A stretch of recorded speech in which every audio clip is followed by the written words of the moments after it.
നഗരത്തിലുള്ള SBIയുടെ branch ഓഫീസിലേക്ക് മാനേജരും 2 സഹപ്രവർത്തകരും എത്തി. പതിവ് പോലെ സഹപ്രവർത്തകരുമായി മാനേജർ ബാങ്കിന്റെ വാതിൽ തുറന്ന് അകത്തേക്ക് കയറിയ ആ നിമിഷത്തിൽ തന്നെ മാനേജർ ഒന്ന് തുമ്മി. കൂടെയുണ്ടായിരുന്ന 2 സഹപ്രവർത്തകർക്കും കലശലായ തുമ്മൽ അനുഭവപ്പെട്ടു. 3 പേരും പതിവില്ലാതെ തുമ്മിയപ്പോൾ തന്നെ അവർക്ക് എന്തോ ഒരു അസ്വാഭാവികത തോന്നി. ആ സംഘം ബാങ്കിനുള്ളിലേക്ക് കടന്നപ്പോൾ തന്നെ തീർത്തും അമ്പരപ്പിക്കുന്ന ഒരു കാഴ്ച അവരെ കാത്ത് ബാങ്കിനുള്ളിലുണ്ടായിരുന്നു. ബാങ്കിനുള്ളിലാകെ മുളകുപൊടി വാരി വിതറിയിരിക്കുന്ന കാഴ്ചയാണ് ആ മൂവർ സംഘം കണ്ടത്. അത് കണ്ട ഉടൻ തന്നെ മാനേജർ ലോക്കർ റൂമിന് സമീപത്തേക്ക് ഓടിയെത്തി. ലോക്കർ റൂമുകളിലെ ലോക്കർ തുറന്നു കിടക്കുന്ന കാഴ്ചയാണ് മാനേജർ കണ്ടത്. അപ്പോഴാണ് കൂട്ടത്തിലുള്ള ഒരാളുടെ കാഴ്ചയിൽ ഒരു കാര്യം പെടുന്നത്. ലോക്കർ റൂമിന് സമീപത്തുള്ള ഒരു ജനാല അറുത്തു മാറ്റപ്പെട്ട നിലയിലായിരുന്നു. അപ്പോഴേക്കും മറ്റുള്ള സ്റ്റാഫുകളും ബാങ്കിനുള്ളിലേക്ക് എത്തുകയും ഉടൻ തന്നെ സമീപത്തുള്ള പോലീസ് സ്റ്റേഷനിൽ വിവരം അറിയിക്കുകയും ചെയ്തു. പോലീസിന്റെ നിർദ്ദേശമനുസരിച്ച് ഫോറൻസിക് സംഘവും ഡോഗ് സ്ക്വാഡും സംഭവസ്ഥലത്തെത്തി. എന്നാൽ ബാങ്കിനുള്ളിലാകെ മുളകുപൊടി വാരി വിതറിയിരിക്കുന്നതിനാൽ പോലീസ് ലോഗിന് മണം പിടിക്കാനും കഴിഞ്ഞില്ല. വളരെ പ്രൊഫഷണലായിട്ടാണ് അത്തരത്തിലൊരു ബാങ്ക് കൊള്ള നടന്നിരിക്കുന്നതെന്ന് അവിടെ പരിശോധന നടത്തിയ ആദ്യഘട്ടത്തിൽ തന്നെ ഫോറൻസിക് സംഘത്തിന് വ്യക്തമായി. ഗ്യാസ് കട്ടർ ഉപയോഗിച്ച് ജനാലകളും ലോക്കറും ഒക്കെ കട്ട് ചെയ്തിരിക്കുകയാണ്. മാനേജർ വെള്ളിയാഴ്ച വൈകുന്നേരം ബാങ്ക് പൂട്ടിപ്പോയതാണ്. ശനിയാഴ്ച 4ാം ശനിയും ഞായറാഴ്ച അവധിയുമാണെന്ന് മനസ്സിലാക്കിക്കൊണ്ടാണ് കള്ളന്മാർ അത്ര വലിയൊരു കൊള്ളയോടെ നടത്തിയിരിക്കുന്നത്. ബാങ്കിനുള്ളിൽ നിന്ന് യാതൊരു തരത്തിലുള്ള വിരലടയാളങ്ങളും എത്ര പരിശോധന നടത്തിയിട്ടും ലഭിച്ചില്ല. വന്നവർ ഗ്ലൗസ് ധരിച്ചിരിക്കാനുള്ള സർവ്വസാധ്യതയുമുണ്ടെന്ന് പോലീസിന് വ്യക്തമായി. എല്ലാ ബാങ്കുകളിലും CCTV ഉള്ളതുകൊണ്ട് തന്നെ CCTV വിഷ്വൽസിൽ നിന്നും എന്തെങ്കിലും കിട്ടുമോ എന്നറിയാൻ പോലീസ് സംഘം കമ്പ്യൂട്ടർ റൂമിലേക്ക് എത്തിയപ്പോൾ അവിടെയും അവരെ കാത്തിരുന്നത് ഞെട്ടിക്കുന്ന ഒരു കാഴ്ചയാണ്. CCTV വിഷ്വലുകൾ ശേഖരിച്ചിരുന്ന ഹാർഡ് ഡിസ്ക് കമ്പ്യൂട്ടറിൽ നിന്നും ഇളക്കിയെടുത്തിരിക്കുകയാണ്. കള്ളന്മാർ ബാങ്കിലേക്ക് കടക്കുന്നതും അവിടെ കൊള്ള നടത്തുന്നതും തിരികെ പോകുന്നതുമായിട്ടുള്ള എല്ലാ ദൃശ്യങ്ങളും അതിൽ പതിഞ്ഞിട്ടുണ്ടാകും. എന്നാൽ ഹാർഡ് ഡിസ്ക് കള്ളന്മാർ ഇളക്കിയെടുത്തുകൊണ്ട് പോയതോടുകൂടി പോലീസിന്റെ ആ പ്രതീക്ഷയും നഷ്ടമായി. പണയ ഉരുപ്പടികൾ സൂക്ഷിച്ചിരുന്ന ലോക്കറുകളാണ് കള്ളന്മാർ കൊള്ളയടിച്ചിരിക്കുന്നത്. കളവുപോയ വസ്തുക്കളുടെ വിശദമായ ഒരു ലിസ്റ്റ് തന്നെ ബാങ്കിലുള്ള ഉദ്യോഗസ്ഥർ തയ്യാറാക്കി. 509 പേരുടെ പണയ വസ്തുക്കളാണ് ആ ലോക്കറുകളിൽ ഉണ്ടായിരുന്നത്. പണയ വസ്തുക്കളുടെ ഭാരം 17 കിലോയിൽ കൂടുതലാണ്. ഏകദേശം 13 കോടി രൂപയുടെ സ്വർണ്ണമാണ് കള്ളന്മാർ അവിടെ നിന്നും കൊള്ള നടത്തി കൊണ്ടുപോയിരിക്കുന്നത്. പോലീസ് സംഘം നടത്തിയ വിശദമായ പരിശോധനയിൽ ബാങ്കിലേക്ക് വരുന്ന വഴിയിലും മാനേജറിന്റെ ക്യാബിനിലും സ്റ്റോർ റൂമിലുമെല്ലാം മുളകുപൊടി വിതറിയിരിക്കുന്നതായി കണ്ടെത്തി. ബാങ്ക് മാനേജറുടെ ക്യാബിനിലും നടുക്കുന്ന ഒരു കാര്യം സംഭവിച്ചിട്ടുണ്ട്. ബാങ്കിൽ എന്തെങ്കിലും മോഷണമോ മറ്റോ നടന്നാൽ തൊട്ടടുത്തുള്ള സ്റ്റേഷനുകളിൽ അറിയിക്കുന്നതിനായുള്ള ഒരു അലാറം ക്യാബിനുള്ളിൽ ഉണ്ടായിരുന്നു. ആ അലാറവും കട്ട് ചെയ്തെടുത്ത നിലയിലായിരുന്നു. SP ഉമാപ്രശാന്തിന്റെ നേതൃത്വത്തിലായിരുന്നു തുടർന്നങ്ങോട്ടുള്ള അന്വേഷണം. സമീപത്തുണ്ടായിരുന്ന 12ഓളം സ്റ്റേഷനുകളിലെ സബ് ഇൻസ്പെക്ടർമാരെ അന്വേഷണ ചുമതലയും ഏൽപ്പിച്ചു. 12 അംഗ സംഘത്തെ വിവിധ ഗ്രൂപ്പുകളായി തിരിഞ്ഞ് അന്വേഷണത്തിന്റെ വിവിധ ചുമതലകളാണ് ഏൽപ്പിച്ചത്. സംഭവം നടന്ന ദിവസങ്ങളോടടുപ്പിച്ച് സമീപ പ്രദേശങ്ങളിലൂടെ കടന്നുപോയ ആളുകളുടെയൊക്കെ മൊബൈൽ ഫോണുകൾ കേന്ദ്രീകരിച്ച് ഒരു അന്വേഷണം നടത്താനായിരുന്നു ആദ്യഘട്ടത്തിൽ തീരുമാനിച്ചത്. സമീപത്തുണ്ടായിരുന്ന മൊബൈൽ ടവറുകളുടെ കീഴിലൂടെ കടന്നുപോയിട്ടുള്ള എല്ലാ മൊബൈൽ ഫോണുകളുടെയും ഡീറ്റെയിൽസ് എടുക്കാൻ ഒരു സംഘത്തിന് നിർദ്ദേശം നൽകി. ഇതോടൊപ്പം തന്നെ ഏകദേശം 50 കിലോമീറ്റർ ചുറ്റളവിലുള്ള എല്ലാ CCTVകൾ കേന്ദ്രീകരിച്ചും ഒരു അന്വേഷണം നടത്താൻ ഉത്തരവിട്ടു. ടോൾ കൊടുത്ത് കടന്നു പോകുന്ന വഴികൾ അവിടെ ഉള്ളതുകൊണ്ട് തന്നെ അത്തരത്തിൽ പുതിയതായി കടന്നു വന്നിട്ടുള്ള വാഹനങ്ങളുടെയൊക്കെ വിശദമായ ഒരു ലിസ്റ്റ് തന്നെ എടുക്കാൻ ഒരു സംഘത്തെ നിയോഗിച്ചു. സമാന രീതിയിലുള്ള മോഷണം മറ്റെവിടെയെങ്കിലും നടന്നിട്ടുണ്ടോ എന്ന് അന്വേഷിക്കാനും പോലീസ് സംഘം തീരുമാനിച്ചു. ബാങ്കിലുള്ള ആളുകളെ വിശദമായി ചോദ്യം ചെയ്തെങ്കിലും പ്രത്യേകിച്ച് ഒന്നും തന്നെ പോലീസ് സംഘത്തിന് ലഭിച്ചില്ല. ബാങ്കിനുള്ളിലും പുറത്തും വിശദമായ ഒരു പരിശോധന നടത്തിയ SPക്ക് ചില കാര്യങ്ങളൊക്കെ ബോധ്യമായി. തീർത്തും ഒറ്റപ്പെട്ടു നിൽക്കുന്ന ഒരു സ്ഥലത്താണ് SBIയുടെ ആ ബ്രാഞ്ച് പ്രവർത്തിക്കുന്നത്. ലോക്കറുകൾക്ക് ഒറ്റ പൂട്ട് മാത്രമേ ഉള്ളൂ. അലാറം ബ്രേക്ക് ചെയ്യുന്ന സമയത്ത് അതുമായി ബന്ധപ്പെട്ടുള്ള ഒരു അലർട്ട് മാനേജറുടെ ഫോണിലേക്ക് എത്തേണ്ടതാണ്. എന്നാൽ മാനേജറുടെ ഫോണുമായി അങ്ങനെ ഒരു കണക്ഷൻ ഉണ്ടായിരുന്നില്ല. അത് മാത്രവുമല്ല, ആ ബ്രാഞ്ചിന് സെക്യൂരിറ്റിയും ഇല്ല. ബാങ്കിനുള്ളിൽ ഉണ്ടായിരുന്ന മറ്റുള്ള ലോക്കറുകളും തുറക്കാൻ മോഷണം നടത്തിയ സംഘം ഒരു ശ്രമം നടത്തിയിരുന്നു. എന്നാൽ അവർ കൈവശം കൊണ്ടുവന്നിരുന്ന ഗ്യാസ് കട്ടറിലെ ഗ്യാസ് തീർന്നതുകൊണ്ട് അതവിടെ ഉപേക്ഷിക്കപ്പെട്ട നിലയിലായിരുന്നു.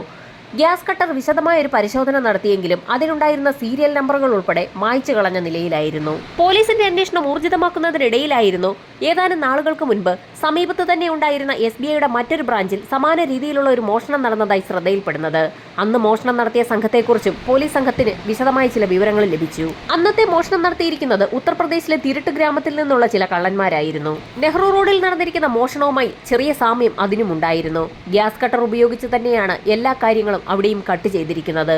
എന്നാൽ മുളകുപൊടി ഉപയോഗിച്ചിട്ടില്ല എന്നുള്ളൊരു വ്യത്യാസം മാത്രമായിരുന്നു അന്നത്തെ മോഷണത്തിൽ നിന്നും ഇപ്പോഴത്തെ മോഷണത്തിനുള്ള ഒരേ ഒരു വ്യത്യാസം. മൊബൈൽ ടവർ ലൊക്കേഷനുകൾ കേന്ദ്രീകരിച്ച് നടത്തിയ അന്വേഷണത്തിൽ പ്രത്യേകിച്ചൊന്നും തന്നെ കണ്ടെത്താൻ പോലീസിന് കഴിഞ്ഞില്ല. അതുപോലെ തന്നെ പ്രതികളിലേക്ക് വിരൽ ചൂണ്ടുന്ന തരത്തിലുള്ള ഒരു CCTV ദൃശ്യങ്ങളും 50 കിലോമീറ്റർ ചുറ്റളവിൽ നടത്തിയ പരിശോധനയിൽ നിന്നും പോലീസിന് ലഭിച്ചില്ല. ടോൾ ഗേറ്റുകൾ കേന്ദ്രീകരിച്ച് നടത്തിയ അന്വേഷണത്തിലും നിരാശയായിരുന്നു ഫലം. ടോൾ ഗേറ്റ് കടക്കാതെ ഉത്തർപ്രദേശിൽ നിന്നുള്ള തിരുട്ട് ഗ്രാമങ്ങളിൽ നിന്നുള്ള ആളുകൾക്ക് മറ്റുള്ള സ്ഥലത്തേക്ക് കടക്കാനുള്ള ഒരേയൊരു മാർഗം ട്രെയിൻ മാർഗം മാത്രമാണ്. 10,000-കണക്കിന് ആളുകളാണ് കർണാടക സ്റ്റേഷനുകളിൽ ദിവസവും വന്നു പോകുന്നത്. റെയിൽവേ സ്റ്റേഷനുകൾ കേന്ദ്രീകരിച്ച് CCTV ഫൂട്ടേജുകൾ പരിശോധിക്കാൻ തുടങ്ങിയാൽ അത് വലിയൊരു ടാസ്ക് ആണെങ്കിൽ പോലും അത്തരത്തിൽ വലിയൊരു റിസ്ക് ഏറ്റെടുക്കാനും പോലീസ് സംഘം തയ്യാറായി. അന്വേഷണത്തിന്റെ ഭാഗമായി SP-യുടെ നിർദ്ദേശപ്രകാരം പോലീസ് സംഘം വിവിധ ഗ്രൂപ്പുകളായി തിരിഞ്ഞ് ഇന്ത്യ മുഴുവൻ അന്വേഷണം നടത്തിയെന്ന് തന്നെ പറയാം. അന്വേഷണത്തിന്റെ ഭാഗമായി ഒരു സംഘം ആളുകൾ കേരളത്തിലേക്കും കർണാടകത്തിലെ വിവിധ ഭാഗങ്ങളിലേക്കും തമിഴ്നാട്ടിലേക്കും രാജസ്ഥാനിലേക്കും ഗുജറാത്തിലേക്കും വരെ പോയി. സംശയം തോന്നിയ പല ആളുകളെ ചോദ്യം ചെയ്തെങ്കിൽ പോലും ഒരു വിവരവും ലഭിച്ചില്ല. പല സ്ഥലങ്ങളിൽ നടത്തിയ അന്വേഷണത്തിന്റെ ഭാഗമായി ദാവങ്കരി പോലീസ് സ്ഥിരമായി ബാങ്ക് മോഷണം നടത്തുന്ന 5 പേരെ കസ്റ്റഡിയിലെടുത്തു. അവരെ ചോദ്യം ചെയ്തെങ്കിലും പിന്നീട് മാധ്യമങ്ങളോട് അവർക്ക് ഈ മോഷണവുമായി യാതൊരു ബന്ധവുമില്ല എന്നാണ് പോലീസ് സംഘത്തിന് പറയേണ്ടി വന്നത്. ഇന്ത്യയൊട്ടാകെ അന്വേഷണം നടത്തിയിട്ടും ഒരു തുമ്പും ലഭിക്കാത്ത സാഹചര്യത്തിൽ ഇൻസ്പെക്ടർമാരുടെ കൂട്ടത്തിൽ ഒരാൾക്ക് ഒരു സംശയം തോന്നി. മറ്റുള്ള സംസ്ഥാനങ്ങൾ കേന്ദ്രീകരിച്ച് അന്വേഷണം നടത്തിയപ്പോൾ ലോക്കൽ ആളുകളെ അന്വേഷണത്തിൽ നിന്നും വിട്ടുപോയോ എന്നുള്ളതായിരുന്നു ആ സംശയം. സെക്യൂരിറ്റി തീർത്തും ദുർബലമായ ഒറ്റപ്പെട്ട ഒരു സ്ഥലത്ത് മറ്റ് കെട്ടിടങ്ങളൊന്നുമില്ലാത്ത ഒരു ഏരിയയിൽ നിൽക്കുന്ന ഈ ബാങ്കിൽ മോഷണം നടത്തണമെങ്കിൽ ബാങ്കിനെ നന്നായി അറിയുന്ന ചില വ്യക്തികളാകണ്ടേ മോഷണം നടത്താൻ എന്നുള്ളതായിരുന്നു ഇൻസ്പെക്ടറുടെ സംശയം. സാധാരണയായി എല്ലാ ബാങ്കിന്റെയും ചുവരുകൾ തീർത്തും ശക്തമായിരിക്കും. ഒരു കാരണവശാലും ലോക്കർ റൂമിന്റെ ഭാഗങ്ങളിൽ ജനാലകൾ ഉണ്ടാകാൻ സാധ്യതയും കുറവാണ്. അങ്ങനെയൊരു സാധ്യത ഉണ്ടെങ്കിൽ അത് ഈ ബാങ്കിൽ മാത്രമായിരിക്കും. അതുകൊണ്ട് തന്നെ ബാങ്കിനെ കുറിച്ച് നന്നായി അറിയാവുന്ന വ്യക്തികളായിരിക്കാം മോഷണത്തിന് പിന്നിലെന്ന് പോലീസ് ഉറപ്പിച്ചു. ബാങ്കിൽ സ്ഥിരമായി ഇടപാട് നടത്തുന്നവർക്കോ ആ സമീപ പ്രദേശങ്ങളിൽ താമസിക്കുന്നവർക്കോ ആണ് ബാങ്കിനെ കുറിച്ച് നന്നായി അറിയാവുന്നത്. അത് മാത്രവുമല്ല, മോഷണം നടന്ന ദിവസങ്ങളിലെ മൊബൈൽ ഡാറ്റ റെക്കോർഡുകൾ മാത്രമായിരുന്നു പോലീസ് സംഘം ശേഖരിച്ചത്. സംഭവം നടക്കുന്നതിന് 1 മാസം മുൻപ് വരെയുള്ള കോൾ ഡാറ്റ റെക്കോർഡുകൾ ശേഖരിക്കാൻ പോലീസ് സംഘത്തിന് SP നിർദ്ദേശം നൽകി. ബാങ്കിരിക്കുന്ന സ്ഥലത്തിന് ചുറ്റുവട്ടത്തുള്ള പ്രദേശങ്ങളിലെ ആളുകളുടെ കോൾ ഡാറ്റ വിവരങ്ങൾ പരിശോധിക്കുന്നതിനിടയിലാണ് പോലീസിന്റെ ശ്രദ്ധയിൽ ചില കാര്യങ്ങൾ പെട്ടത്. ആ പ്രദേശത്തുള്ള ചില മൊബൈൽ ഫോണുകൾ ബാങ്കിൽ മോഷണം നടക്കുന്നതിന് ഏകദേശം 75 മണിക്കൂറുകൾക്ക് മുൻപ് സ്വിച്ച്ഡ് ഓഫ് ആയിരിക്കുകയാണ്.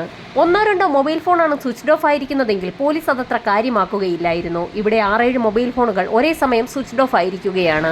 പിന്നീട് ആ ഫോണുകൾ ബാങ്കിൽ മോഷണം നടന്നതിന് ശേഷം ഏകദേശം 74 മണിക്കൂറുകൾ പിന്നിട്ട സമയത്ത് ഒരേ സമയത്ത് ഓൺ ആയിരിക്കുകയും ചെയ്തിട്ടുണ്ട്. സ്വിച്ച്ഡ് ഓഫ് ആയിരിക്കുന്ന മൊബൈൽ ഫോണുകളുടെ ഉടമകളെ കേന്ദ്രീകരിച്ച് ഒരു അന്വേഷണം നടത്താൻ SP ഉത്തരവിട്ട അതേ സമയത്തായിരുന്നു സൈബർ സെല്ലിന്റെ ഭാഗത്തു നിന്നും മറ്റൊരു വിവരം പോലീസിന് ലഭിക്കുന്നത്. സ്വിച്ച്ഡ് ഓഫ് ആയതിൽ ഒരു ഫോൺ പിന്നീട് ഓൺ ആയിരിക്കുന്നത് മധുരയിൽ വെച്ചാണ്. മധുരയിൽ സ്വിച്ച് ഓൺ ആയ മൊബൈൽ ഫോണിനെ കേന്ദ്രീകരിച്ചൊരു അന്വേഷണം നടത്തിയപ്പോൾ അത് മധുര സ്വദേശിയായ വിജയകുമാർ എന്ന വ്യക്തിയുടേതാണെന്ന് തെളിഞ്ഞു. നിലവിൽ അയാൾ മോഷണം നടന്ന ബാങ്കിന് സമീപം കട നടത്തിക്കൊണ്ടിരിക്കുകയാണ്.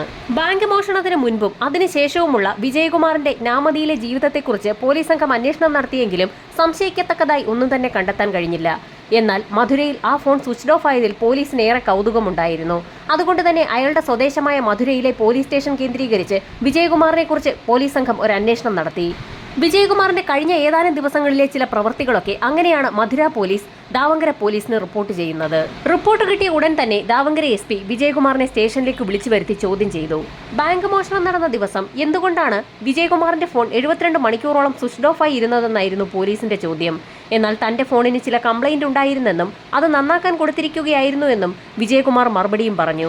ഈ സമയത്തായിരുന്നു SP നിർണായകമായ ഒരു ചോദ്യം വിജയകുമാറിനോട് ചോദിക്കുന്നത്. മൊബൈൽ ഷോപ്പിൽ നിന്ന് ഫോൺ നന്നാക്കി കിട്ടിയ ശേഷം വിജയകുമാർ മധുരയിൽ വെച്ചാണോ മൊബൈൽ ഫോൺ ഓൺ ആക്കിയതെന്നായിരുന്നു SP ചോദിച്ചത്. താൻ മധുരയിലേക്ക് പോയ കാര്യം പോലീസ് എങ്ങനെയാണ് അറിഞ്ഞതെന്നുള്ളതായിരുന്നു അയാളുടെ സംശയം. ബാങ്ക് മോഷണം നടന്ന പ്രദേശത്തുള്ള ഒരു മൊബൈൽ ഷോപ്പിൽ തന്നെയാണ് താൻ മൊബൈൽ ഫോൺ നന്നാക്കാൻ കൊടുത്തതെന്നും അവിടെ നിന്ന് നന്നാക്കി കിട്ടിയ ശേഷം അവിടെ വെച്ച് തന്നെ താൻ മൊബൈൽ ഫോൺ സ്വിച്ച് ഓൺ ആക്കിയെന്നും വിജയകുമാർ പറഞ്ഞ സമയത്ത് SP ഒരു നിർണായക കാര്യം പറഞ്ഞു. പോലീസിന് കിട്ടിയ വിവരമനുസരിച്ച് വിജയകുമാർ മൊബൈൽ ഫോൺ മധുരയിൽ വെച്ചാണ് സ്വിച്ച് ഓൺ ആക്കിയതെന്നുള്ള കാര്യം ഞങ്ങൾക്ക് വ്യക്തമായി എന്ന് പോലീസ് പറഞ്ഞതോടുകൂടി വിജയകുമാർ ആകെ വിളറി വെളുത്തു. ആകെ ഞെട്ടിത്തെറിച്ചിരിക്കുന്ന വിജയകുമാറിന്റെ മുഖത്ത് നോക്കി ആ സ്വർണമൊക്കെ താൻ എങ്ങനെയാണ് വിറ്റതെന്ന് കൂടി SP ചോദിച്ചപ്പോൾ അയാൾക്ക് പിന്നീട് ഒന്നും പറയാൻ കഴിഞ്ഞില്ല. അത് മാത്രവുമല്ല, ഉമാപ്രശാന്ത് എന്ന SP മറ്റു ചില കാര്യങ്ങൾ കൂടി വിജയകുമാറിനോട് പറഞ്ഞു. ബാങ്ക് മോഷണം നടത്തി ലഭിച്ച സ്വർണവുമായി വിജയകുമാർ മധുരയിലേക്ക് പോയതും ആ സ്വർണം വിറ്റ് പണമാക്കുകയും വീടിനും സ്ഥലത്തിനും അഡ്വാൻസ് കൊടുക്കുകയും ചെയ്ത വിവരം തങ്ങൾ അറിഞ്ഞു എന്നുകൂടി കൂട്ടിച്ചേർത്തപ്പോൾ അയാൾ ആകെ വിളറി വെളുത്തു. താൻ എല്ലാം പറയാമെന്ന് അയാൾ SP പറഞ്ഞ സമയത്തായിരുന്നു വിജയകുമാറിന്റെ കൂട്ടാളികളെ കൂടി അപ്പുറത്തെ മുറിയിൽ നിന്നും വിളിച്ചു വരുത്താമെന്ന് SP അയാളോട് പറയുന്നത്. വിജയകുമാർ ശരിക്കും അമ്പരന്നു എന്ന് തന്നെ പറയാം. തൊട്ടപ്പുറത്തെ മുറിയിൽ നിന്നും വിജയകുമാറിന്റെ അനിയൻ അജയകുമാറിനെയും അയാളുടെ അളിയനെയും മറ്റു സുഹൃത്തുക്കളെയും ഒക്കെയായിരുന്നു പോലീസ് വിളിച്ചു വരുത്തിയത്. താൻ പിടിക്കപ്പെട്ടു എന്ന് മനസ്സിലാക്കിയ വിജയകുമാർ പോലീസിനോട് പല കാര്യങ്ങളും പറഞ്ഞു തുടങ്ങി. ഏകദേശം 25 വർഷങ്ങൾക്ക് മുൻപായിരുന്നു മധുരയിൽ നിന്നും നിലവിൽ ബാങ്ക് മോഷണം നടന്നിരിക്കുന്ന നാമതി മേഖലയിലേക്ക് വിജയകുമാർ താമസത്തിനെത്തിയത്. ചെറിയൊരു ബേക്കറി നടത്തിയിരുന്ന അയാൾക്ക് തന്റെ ബേക്കറി ഒന്ന് വികസിപ്പിക്കണമെന്ന് തോന്നി. അതിനായി 15 ലക്ഷം രൂപ വായ്പ എടുക്കുന്നതിനായി മോഷണം നടന്ന SBI ബാങ്കിനെ അയാൾ സമീപിക്കുകയും ചെയ്തിരുന്നു. എന്നാൽ വിജയകുമാറിന്റെ ക്രെഡിറ്റ് സ്കോർ മോശമായതുകൊണ്ട് തന്നെ ലോണിനുള്ള അപേക്ഷ SBI ബാങ്ക് തള്ളിക്കളഞ്ഞു. ഏതാനും നാളുകൾക്ക് ശേഷം വിജയകുമാർ തന്റെ അനുജൻ അജയ്കുമാറിന്റെ പേരിൽ അതേ ബാങ്കിൽ ഒരു ലോണിന് അപേക്ഷ കൊടുത്തു. നേരത്തെ സംഭവിച്ചതുപോലെ തന്നെ ബാങ്ക് ആ അപേക്ഷയും നിരസിച്ചു. ഈ സമയത്തായിരുന്നു വിജയകുമാറിന്റെ പിതാവിന് ഒരു ആക്സിഡന്റ് ഉണ്ടാകുന്നതും കുടുംബമാകെ കടക്കണിയിലാകുന്നതും. കുടുംബത്തെ കടക്കണിയിൽ നിന്ന് രക്ഷിക്കാനും ബിസിനസ് ഒന്ന് വിപുലീകരിക്കാനും വേണ്ടിയായിരുന്നു അയാൾ വീണ്ടും വീണ്ടും ബാങ്കിനെ സമീപിച്ചുകൊണ്ടിരുന്നത്. ഒടുവിൽ സഹികെട്ട വിജയകുമാർ ബാങ്കിനുള്ളിൽ നിന്നും പണമെടുക്കാൻ തന്നെ തീരുമാനിച്ചു. പോലീസ് പിടിക്കാത്ത രീതിയിൽ ബാങ്കിൽ നിന്നും എങ്ങനെ പണമെടുക്കാമെന്നുള്ളതിനെക്കുറിച്ച് അയാൾ യൂട്യൂബിൽ വിശദമായ ഒരു പഠനം തന്നെ നടത്തി. നിരവധി വീഡിയോകളാണ് അതിനുവേണ്ടി അയാൾ കണ്ടു തീർത്തത്. ബാങ്ക് മോഷണവുമായി ബന്ധപ്പെട്ടുള്ള സിനിമകളും നിരവധിയാണ് അയാൾ കണ്ടു തീർത്തത്. അതിൽ നിന്നും അയാൾക്കൊരു കാര്യം വ്യക്തമായി. ബാങ്ക് മോഷണം പോലെ റിസ്ക് ഉള്ള ഒരു പരിപാടി നടത്തിയെടുക്കണമെങ്കിൽ ഒരു ടീം തന്നെ ആവശ്യമാണ്. അതിനാണ് അയാൾ സ്വന്തം അനുജനെയും അളിയനെയും 2 സുഹൃത്തുക്കളെയും ഒപ്പം കൂട്ടിയത്. പ്ലാൻ നടപ്പിലാക്കിയെടുക്കുന്നതിനായി വിജയകുമാറിനും അജയ്കുമാറിനും പുറമെ അവരുടെ സഹോദരി ഭർത്താവിനെയും മറ്റു 3 സുഹൃത്തുക്കളായ ചന്ദ്രുവിനെയും മഞ്ജുനാഥിനെയും അഭിഷേകിനെയും കൂടി അവർ കൂടെ കൂട്ടി. കൂടുതൽ തവണ ബാങ്കിൽ പോയുള്ള പരിചയം വിജയകുമാറിനായതുകൊണ്ട് തന്നെ നേരത്തെ ഒരു ക്രിമിനൽ ആക്ടിവിറ്റീസിലും പങ്കെടുത്തിട്ടില്ലാത്ത മറ്റുള്ള ആളുകൾക്ക് അയാൾ വിശദമായി തന്നെ ക്ലാസ് എടുത്തു കൊടുത്തു. ബാങ്കിനെ കുറിച്ച് തനിക്കറിയാവുന്ന കാര്യങ്ങളൊക്കെ വിജയകുമാർ വിശദീകരിച്ച സമയത്ത് ബാങ്കിനെ കുറിച്ച് കൂടുതൽ കാര്യങ്ങൾ പഠിക്കുന്നതിന് വേണ്ടി കൂട്ടത്തിൽ ചന്ദ്രു എന്ന വ്യക്തി ബാങ്കിൽ പോകുന്നത് സ്ഥിരമാക്കി. ബാങ്കിലുള്ള ജോലിക്കാരുടെയൊക്കെ പ്രവൃത്തി സമയവും അവരുടെ പ്രവർത്തന രീതികളും ബാങ്കിന്റെ ഡോറിന്റെയും ജനലിന്റെയും ഒക്കെ പ്രത്യേകതകളും ആളുകൾ വന്നു പോകുന്ന സമയവുമൊക്കെ അയാൾ വിശദമായി തന്നെ പഠിക്കുകയും ചെയ്തു. മോഷണം നടന്നു കഴിഞ്ഞതിന് ശേഷം ഉണ്ടായേക്കാവുന്ന ബാങ്കുകാരുടെയും പോലീസുകാരുടെയും നാട്ടുകാരുടെയും ഒക്കെ ഇടപെടലുകളെക്കുറിച്ചും പോലീസ് അന്വേഷണവും ഫോറൻസിക് സംഘത്തിന്റെയും ഡോഗ് സ്ക്വാഡിന്റെയൊക്കെ പരിശോധനകൾ എങ്ങനെയായിരിക്കുമെന്നതുൾപ്പെടെയുള്ള കാര്യങ്ങളാണ് ഓരോ വൈകുന്നേരങ്ങളിലും ആ ടീം ചർച്ച ചെയ്തു വന്നത്. ബാങ്ക് മോഷണ സമയത്തും അതിനുശേഷവും ഓരോ വ്യക്തികളും ചെയ്യേണ്ട കാര്യങ്ങളെക്കുറിച്ചും ചെയ്യേണ്ടാത്ത കാര്യങ്ങളെക്കുറിച്ചുമൊക്കെ അവർ വ്യക്തമായി തന്നെ ഒരു പ്ലാൻ തയ്യാറാക്കി. അതിനായി 4-ാം ശനിയും ഞായറും ഒരുമിച്ച് വരുന്ന ഒരു ദിവസം അവർ കണ്ടെത്തി. ആളുകളുടെ ശ്രദ്ധ അധികം പിടിച്ചു പറ്റാത്ത സ്ഥലത്താണ് ബാങ്ക് സ്ഥിതി ചെയ്യുന്നത്. അത് മാത്രവുമല്ല, ബാങ്കിന് സെക്യൂരിറ്റിയുമില്ല. മാനേജറിന്റെ ക്യാബിനിൽ അലാറമുണ്ട്. വാതിൽ തകർത്താൽ മാത്രമേ അലാറം ശബ്ദിക്കുകയുള്ളൂ. അതുകൊണ്ട് തന്നെ വാതിൽ തകർക്കാതെ എങ്ങനെ അകത്ത് കടക്കാമെന്നുള്ള അവരുടെ പ്ലാനിങ്ങിന്റെ ഭാഗമായി ബാങ്കിന് പിൻഭാഗത്തുള്ള ജനൽ അറുത്തുമാറ്റാൻ തന്നെ അവർ തീരുമാനിച്ചു. അതിനായി ഗ്യാസ് കട്ടറുകളും ഹൈഡ്രോളിക് കട്ടറുകളും ഒക്കെ ഉപയോഗിക്കാൻ ആ സംഘം തീരുമാനിച്ചു. മോഷണം നടത്തുന്നതിന് ആവശ്യമായ സാധനങ്ങളൊക്കെ അവർ വാങ്ങിക്കൂട്ടുകയും അതൊക്കെ വർക്ക് ചെയ്യുന്നുണ്ടോ എന്ന് ഉറപ്പാക്കുകയും ചെയ്തു. സാധാരണ ഇത്തരത്തിലുള്ള മോഷണങ്ങൾ നടക്കുമ്പോൾ മൊബൈൽ ഫോൺ കേന്ദ്രീകരിച്ചുള്ള അന്വേഷണത്തിന്റെ ഭാഗമായാകും പ്രതികളെ പിടികൂടുക. അതുകൊണ്ട് തന്നെ മോഷണം നടക്കുന്ന ദിവസം മാത്രം മൊബൈൽ ഫോൺ സ്വിച്ച് ഓഫ് ആക്കാതെ മോഷണം നടക്കുന്നതിന് 2 ദിവസം മുൻപ് തന്നെ എല്ലാവരും മൊബൈൽ ഫോൺ സ്വിച്ച് ഓഫ് ആക്കാനും മോഷണം നടന്ന 2 ദിവസത്തിന് ശേഷം മൊബൈൽ പിന്നീട് ഓൺ ആക്കാനും തീരുമാനിച്ചു. സംഭവം നടന്ന ദിവസം രാത്രിയിൽ ഏകദേശം 4 കിലോമീറ്ററോളം വയലിലൂടെ നടന്നാണ് ആ സംഘം ബാങ്കിന് സമീപം എത്തിയത്. നേരത്തെ തീരുമാനിച്ചതനുസരിച്ച് ബാങ്കിന്റെ പിൻഭാഗത്തുണ്ടായിരുന്ന ജനാല ഗ്യാസ് കട്ടർ ഉപയോഗിച്ച് അറുത്തുമാറ്റിയ ശേഷം അജയ്കുമാറും വിജയകുമാറും ബാങ്കിനുള്ളിലേക്ക് കടന്നു. ആദ്യം തന്നെ മാനേജറുടെ ക്യാബിനുള്ളിലേക്ക് കടന്ന വിജയകുമാർ ഗ്യാസ് കട്ടർ ഉപയോഗിച്ച് അലാറം അറുത്തുമാറ്റുകയും CCTVയുമായി കണക്ഷൻ ഉണ്ടായിരുന്ന കമ്പ്യൂട്ടറിലെ ഹാർഡ് ഡിസ്ക് ഊരിയെടുക്കുകയും ചെയ്തു. ഈ സമയത്ത് പ്രദേശത്തുള്ള ആളുകൾ ആരെങ്കിലും തങ്ങളെ കാണുന്നുണ്ടോ എന്നറിയുന്നതിനായി മറ്റുള്ള 4 പേരും ബാങ്കിന് പുറത്ത് കാവൽ നിൽക്കുകയായിരുന്നു. പിന്നീട് ലോക്കർ റൂം തുറന്ന് ലോക്കർ ഗ്യാസ് കട്ടർ ഉപയോഗിച്ച് തകർത്ത ശേഷം അലമാരിക്കുള്ളിലുണ്ടായിരുന്ന പണയ ഉരുപ്പടികൾ ഓരോന്നായി അവർ കൊണ്ടുവന്ന ചാക്കിനുള്ളിലേക്ക് മാറ്റുകയും ചെയ്തു. 2 പേരും ഗ്ലൗസ് ധരിച്ചിട്ടുള്ളത് കൊണ്ട് തന്നെ ഒരു തരത്തിലുള്ള വിരലടയാളങ്ങളും ബാങ്കിനുള്ളിൽ ഉണ്ടായിരുന്നില്ല. പോലീസ് നായ മണം പിടിച്ച് അവരെ പിടികൂടാതിരിക്കുന്നതിനായി കൃത്യം നടത്തിയതിനു ശേഷം പ്രദേശമാകെ മുളകുപൊടി വാരി വിതറുകയും ചെയ്തു. അവരുടെ പ്ലാൻ ഭംഗിയായി നടപ്പിലാക്കിയ ശേഷം സ്വർണ്ണമടങ്ങിയ ചാക്കുമായി ആ സംഘം ബാങ്കിനുള്ളിൽ നിന്ന് പുറത്തിറങ്ങുകയും വയലിലൂടെ തിരികെ 4 കിലോമീറ്ററോളം സഞ്ചരിച്ച് 4 കിലോമീറ്റർ അപ്പുറത്ത് അവർ തയ്യാറാക്കിയിട്ടിരിക്കുന്ന വാഹനത്തിൽ കയറി അവിടെ നിന്ന് രക്ഷപ്പെടുകയും ചെയ്തു. സുഹൃത്തുക്കളെയൊക്കെ അവരവരുടെ വീടുകളിൽ ഇറക്കിയ ശേഷം വിജയകുമാർ തന്റെ വീട്ടിലേക്ക് പോയി. സ്വർണ്ണാഭരണങ്ങൾ അടങ്ങിയ ചാക്ക് കെട്ട് ഒരു ദിവസം മുഴുവൻ അവർ ആ വാഹനത്തിൽ തന്നെ സൂക്ഷിച്ചു. തിങ്കളാഴ്ച രാവിലെ മാനേജരെത്തി മോഷണമറിയുന്ന സമയത്തൊക്കെ വിജയകുമാറിന്റെ വീട്ടിലെ വാഹനത്തിൽ സ്വർണ്ണാഭരണങ്ങൾ അടങ്ങിയ ചാക്ക് വളരെ സുരക്ഷിതമായി തന്നെ ഇരിക്കുന്നുണ്ടായിരുന്നു.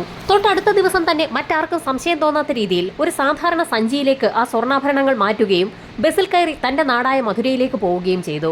അവിടെ എത്തി ഒരു ലോക്കർ സംഘടിപ്പിച്ച ശേഷം സ്വർണ്ണാഭരണങ്ങൾ ലോക്കറിനുള്ളിലേക്ക് മാറ്റി രാത്രിയായ സമയത്ത് ആരുടെയും ശ്രദ്ധയിൽപ്പെടാതെ സ്വർണ്ണാഭരണങ്ങൾ അടങ്ങിയ ലോക്കറുമായി വിജയകുമാർ സമീപത്തുണ്ടായിരുന്ന ഒരു കിണറ്റിലേക്ക് ഇറങ്ങി കിണറ്റിനുള്ളിലെ ഒരു ഭാഗത്ത് ആ ലോക്കർ ഒളിപ്പിക്കുകയും ചെയ്തു. ശേഷം അതിവേഗം പുറത്തിറങ്ങി മധുരയിൽ നിന്നും തിരികെ ദാവൻഗറിയിലേക്ക് എത്തുകയും ചെയ്തു. ഈ സമയത്ത് പോലീസ് സംഘം ഉത്തരേന്ത്യയിൽ നിന്നുള്ള സംഘമാണ് മോഷണത്തിന് പിന്നിലെന്ന് കരുതി ഇന്ത്യയാകെ അലഞ്ഞു തിരിയുകയായിരുന്നു. പോലീസ് അന്വേഷണം തങ്ങളിലേക്ക് എത്തുന്നില്ല എന്ന് മനസ്സിലാക്കിയ വിജയകുമാർ വീണ്ടും തിരികെ മധുരയിലെത്തി കിണറ്റിൽ ഒളിപ്പിച്ച ആ ആഭരണപ്പെട്ടിയിൽ നിന്നും ഏതാനും ചില ആഭരണങ്ങൾ പുറത്തെടുത്ത് അവയിൽ ചിലതൊക്കെ മധുരയിൽ കൊണ്ടുപോയി വിൽക്കുകയും ചില ആഭരണങ്ങളൊക്കെ തന്റെ ബന്ധുക്കൾക്ക് നൽകി അവ പണയം വെക്കാൻ ആവശ്യപ്പെടുകയും ചെയ്തു. അങ്ങനെ കുറച്ച് പണം സംഘടിപ്പിച്ച വിജയകുമാർ മധുരയിൽ നിന്നും തിരികെ മോഷണം നടന്ന നാമതിയിലേക്ക് എത്തുകയും തന്റെ സംഘത്തിലുണ്ടായിരുന്ന ആളുകൾക്ക് പണയം വെച്ച് കിട്ടിയതിൽ നിന്നും ഓരോ ലക്ഷം രൂപ വീതം നൽകുകയും ചെയ്തു. 2-3 വർഷം തങ്ങളൊന്നും അനങ്ങാതെ ഇരുന്നു കഴിഞ്ഞാൽ പോലീസ് അന്വേഷണം അങ്ങ് അവസാനിക്കുമെന്നും ആ സമയത്ത് തങ്ങൾക്ക് ബാക്കിയുള്ള സ്വർണം എല്ലാവർക്കും കൂടി വീതിച്ചെടുക്കാമെന്ന് വിജയകുമാർ മറ്റുള്ള ആളുകളോട് പറയുകയും ചെയ്തു. മറ്റുള്ളവർക്കൊക്കെ ഓരോ ലക്ഷം രൂപ വീതം നൽകിയപ്പോൾ അവരോട് വിജയകുമാർ താനും 1 ലക്ഷം രൂപ മാത്രമേ എടുത്തിട്ടുള്ളൂ എന്ന് പറഞ്ഞെങ്കിൽ പോലും അവരറിയാതെ തന്നെ വിജയകുമാർ കുറച്ചധികം പണമെടുത്ത് മധുരയിൽ വീടും സ്ഥലവുമൊക്കെ വാങ്ങിയിരുന്നു. അതാണ് യഥാർത്ഥത്തിൽ വിജയകുമാറിനെ കുറിച്ച് അന്വേഷിച്ചപ്പോൾ മധുര പോലീസിന് സംശയം തോന്നാൻ കാരണമായത്. ഒരു കാരണവശാലും തങ്ങളിലേക്ക് അന്വേഷണം എത്താതിരിക്കുന്നതിനായി മോഷണവുമായി ബന്ധപ്പെട്ടുള്ള എല്ലാ സാധനങ്ങളും അവർ നശിപ്പിച്ചു കളഞ്ഞിരുന്നു. 6 പേരെയും വിശദമായി ചോദ്യം ചെയ്തതിനു ശേഷം വിജയകുമാറുമായി മധുരയിലെത്തിയ പോലീസ് സംഘം അയാളുടെ വീടിന് സമീപത്തുള്ള കിണറ്റിൽ നിന്നും ബാക്കിയുള്ള സ്വർണം വിജയകുമാറിനെ കൊണ്ട് തന്നെ എടുപ്പിക്കുകയും ചെയ്തു. കിണറ്റിൽ നിന്നും 15 കിലോയോളം സ്വർണം പോലീസിന് തിരിച്ചു കിട്ടി. ബാക്കിയുള്ള സ്വർണം പണയം വെച്ച സ്ഥലത്തു നിന്നും കണ്ടെത്താൻ പോലീസിന് കഴിയുകയും ചെയ്തു. യഥാർത്ഥത്തിൽ അന്വേഷണവുമായി ബന്ധപ്പെട്ട് ഉമാപ്രശാന്ത് എന്ന SP-യെ പല ഘട്ടങ്ങളിലും സഹായിച്ചത് മലയാളിയായ സാം വർഗീസ് എന്ന ഉദ്യോഗസ്ഥനാണ്. അന്വേഷണത്തിന്റെ പല ഘട്ടങ്ങളിലും SP ഉമാപ്രശാന്ത് സാം വർഗീസ് എന്ന ഉദ്യോഗസ്ഥനെ കുറിച്ച് മാധ്യമങ്ങളോട് റിപ്പോർട്ട് ചെയ്യുകയും ചെയ്തിട്ടുണ്ട്. അന്വേഷണം വളരെ വിജയകരമായി പൂർത്തിയാക്കിയ പോലീസ് സംഘം റിപ്പോർട്ട് കോടതിയിൽ സമർപ്പിച്ചു. അതിവേഗം തന്നെ പ്രതികളിലേക്ക് എത്തിയ പോലീസ് സംഘത്തിന് കോടതിയുടെ പ്രത്യേക പ്രശംസയും ലഭിച്ചു.